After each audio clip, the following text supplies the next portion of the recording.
Good morning, dear students.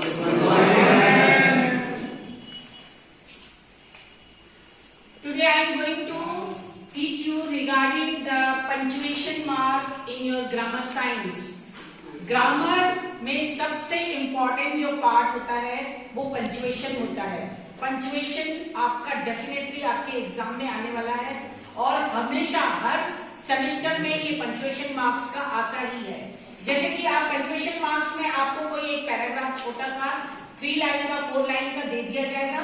उसमें आप लोगों को जहां पर कॉमा लगाना है, कहां पर फुल स्टॉप लगाना है, कहां पर अपॉस्ट्रोफी लगाना है, कहां पर इन्वर्टेड कॉमा लगाना है, या कैपिटल में कहां पर स्मॉल में है तो कैपिटल कहां पर लिखना है, ये सारी चीजें आप लोगों को आनी चाहिए क्योंकि ये फुल मार्क्स देगा. और आपको ग्रामर जो होता है एक अपने आप में फुल मार्क्स स्कोरिंग वाला सब्जेक्ट टॉपिक होता है. जैसे कि मैथमेटिक्स में आप पूरा फुल करते हो तो आपको फुल मार्क्स मिलेंगे, तो ग्रामर वाला भी जो आपके 20 मार्क्स का ग्रामर का जो आने वाला है वो 20 मार्क्स भी अगर आपने फुल कर दिया तो 20/20 तो आपका यही आ जाएगा और आपके पासिंग का स्कोरिंग भी बहुत अच्छा हो जाएगा. तो हम लोग स्टार्ट करते हैं. Punctuation mark, what do you mean by punctuation mark? Punctuation marks always is the marks of different type of as full stop, question mark, comma, inverted comma, exclamation marks, apostrophe marks and capital. Now come to the one by one. मैं एक एक करके आप लोगों को समझा रही हूँ जैसे कि रूल्स के हिसाब से एग्जाम्पल्स में हमने दिया है और मार्क्स कौन से हैं. जैसे कि हमने पहला लिया हमारा फुल स्टॉप. ये फुल स्टॉप मार्क होता है. ये एसेटिव सेंटेंस में कोई भी सेंटेंस में आप लोगों को जब लास्ट में सेंटेंस लिखते हैं, सेंटेंस जब आप लिखते हैं लास्ट में, उसके लास्ट में आपको फुल स्टॉप लगाना है. कभी ये नहीं दिया हुआ रहेगा तो आपको लगाना है. जैसे एसेटिव सेंटेंस है, यहाँ पे हमने एग्जांपल लिखा है मोहन केम यस्टरडे, तो मार्क्स अगर नहीं लगा है तो आपको फुल स्टॉप मार्क्स लगाना है. उसके बाद हम आते हैं क्वेश्चन मार्क पे. क्वेश्चन मार्क पे हम आते हैं. क्वेश्चन मार्क हमारा जब इंट्रोगेटिव सेंटेंसेस है या फिर क्वेश्चन बना हुआ है, दोनों में से कुछ भी बना हुआ है आपको दिख जाएगा कि क्वेश्चन पूछ रहा है. जैसे हमने यहाँ पर बताया व्हाट इज योर नेम, तो हमने अगर यहाँ पर क्वेश्चन मार्क नहीं लगा हुआ है व्हाट इज योर नेम तो क्वेश्चन मार्क्स लगा देना है.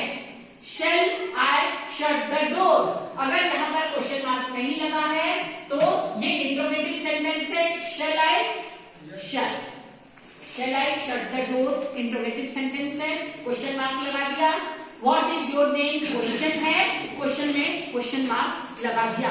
तो ये होता है क्वेश्चन मार्क लगाने का तरीका. उसके बाद है कॉमा, यानी कि कॉमा हमको 3 जगह पे कॉमा यूज होता है. हमेशा याद रखना कॉमा कहां पर लगाया जाता है. जैसे कि सेपरेशन ऑफ 2 वर्ड्स, 2 शब्द अलग करने के लिए कॉमा लगाया जाता है. जैसे कि Swati lost her book pencil and bag, यानी कि स्वाति लॉस्ट हर 3 चीजें उसने लॉस्ट की. स्वाति लॉस्ट हर बुक और पेंसिल के बीच में हमने कॉमा लगाया. बुक और पेंसिल के बीच में हमने कॉमा लगाया, लेकिन इसके बाद एंड है तो एंड के बाद हम कॉमा नहीं लगाएंगे.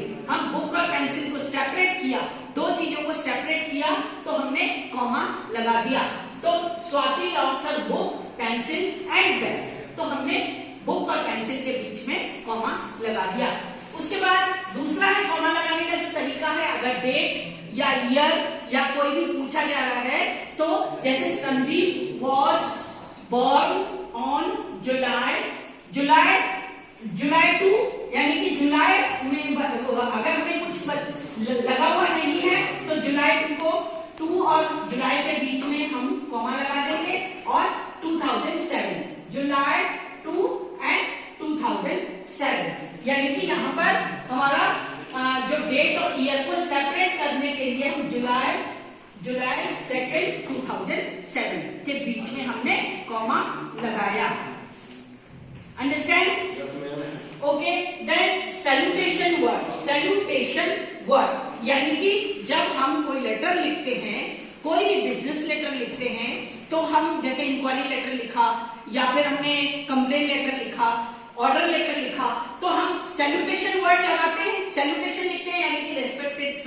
या डियर सर लिखने के बाद लास्ट में हम थैंकिंग करके योर सिंसियरली लिखते हैं। तो डियर सर पे लिखते समय आपको कॉमा लगाना है। डियर सर लिखने के बाद फिर बॉडी ऑफ द लेटर लिखना है और लास्ट में जब योर सिंसियरली योर फेथफुली लिखेंगे तब भी हमको यहाँ पर कॉमा लगाना है। तो ये कॉमा लगाने का पंक्चुएशन मार्क बिल्कुल मत छोड़ना। कभी भी इंक्वायरी लेटर या कुछ भी लेटर लिखते हैं पंक्चुएशन मार्क्स को बिल्कुल ध्यान से लिखना है। आप लोगों को समझाना, मतलब आप लोगों को कोई फुल मार्क्स अगर आप लोगों को ऑब्टेन करना है अपने एग्जाम में तो आप हमेशा पंक्चुएशन मार्क्स को बिल्कुल ध्यान से समझेंगे।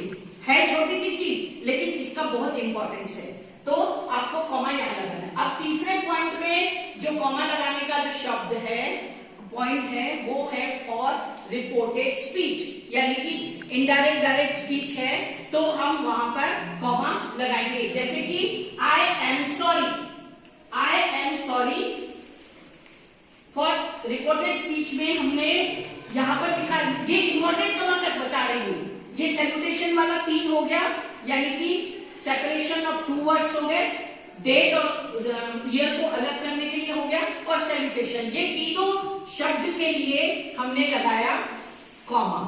अब हम आते हैं ये इन्वर्टेड कॉमा में। इन्वर्टेड कॉमा यानी कि दोनों तरफ से ऊपर की तरफ कॉमा। जैसे कि रिपोर्टेड स्पीच है तो आई एम सॉरी, तो आई एम सॉरी में हमने ऊपर से ये लगा दिया। इन्वर्टेड कॉमा में I am sorry said her brother, brother ने कहा, ब्रदर ने उसके भाई ने कहा आई एम सॉरी, उसके भाई ने कहा आई एम सॉरी, यानी कि उसके भाई ने कहा, यानी कि रिपोर्टेड स्पीच उसके भाई ने कहा। डायरेक्ट अगर लिखेंगे आई एम सॉरी तो आई एम सॉरी में फुल स्टॉप लगेगा अगर डायरेक्ट बोल रहे हैं। उसके भाई ने बोला तो इन्वर्टेड कॉमा में अंदर आएगा। उसके भाई ने बोला आई एम सॉरी तो इन्वर्टेड कॉमा में आएगा। अगर हम आई एम सॉरी डायरेक्ट बोल रहे हैं तो यहाँ पर सिर्फ फुल स्टॉप आ जाएगा एक ही सेंटेंस में, इतना ध्यान रखो, ठीक है। और यहाँ पर दूसरा भी एग्जाम्पल है, I can not help you, I can not help you, उसके भाई ने कहा I can not help you, उसके भाई ने कहा I can not help you full stop लगेगा। अगर उसके भाई ने कहा तो I can not help you inverted comma में आपका दोनों इन्वर्टेड कॉमा में आ जाएगा। डन। उसके बाद है एक्सक्लामेशन, एक्सक्लामेशन वर्ड, यानी कि आश्चर्यजनक वाला एक जो सूचक वाला एक जो मार्क होता है उसको एक्सप्लेनेशन वर्ड, एक्सप्लेनेशन साइन कहते हैं। जैसे कि what a beautiful scene is, what a beautiful scene is, यहाँ पे इन्वर्टेड, यहाँ पे एक्सप्लेनेशन मार्क लगा है कि क्या ब्यूटीफुल सीन है, आश्चर्य। जहां पे आश्चर्य वाला कोई भी शब्द आता है, आश्चर्य वाली कोई भी सेंटेंसेस आता है तो आपको ये वाला साइन लगाना है, 1 लाइन के नीचे पॉइंट एक्सक्लेमेशन साइन।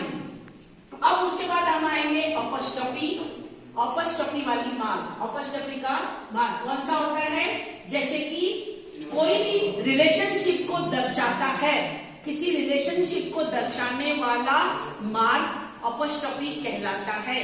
जैसे कि दिस इज मोहन्स, मोहन, यह मोहन की वॉच है, दिस इज मोहन, यहां पे अपॉस्ट्रोफी लगा, this is Mohan's watch, this is Shahid bag, this is Bhanu Pratap pen, Bhanu Pratap s लगेगा, पेन। तो ये मोहन्स वॉच एस लगा, किसका, अगर कोई रिलेशनशिप दर्शा रहा है, किसी का कोई थिंग है तो यहां पर एस लगेगा। उसके बाद है लास्ट ही और शी, यहां पर मैंने लिखा है कैपिटल वर्ड्स।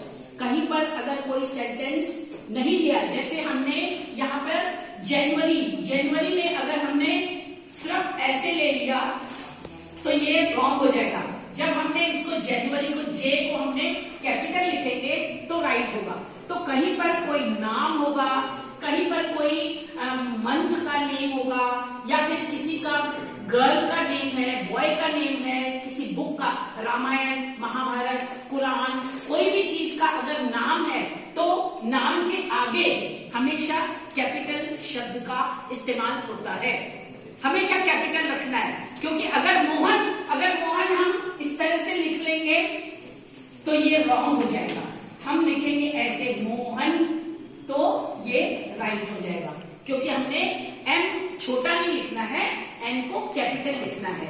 तो I think you understand all the punctuation marks very neatly and cleanly.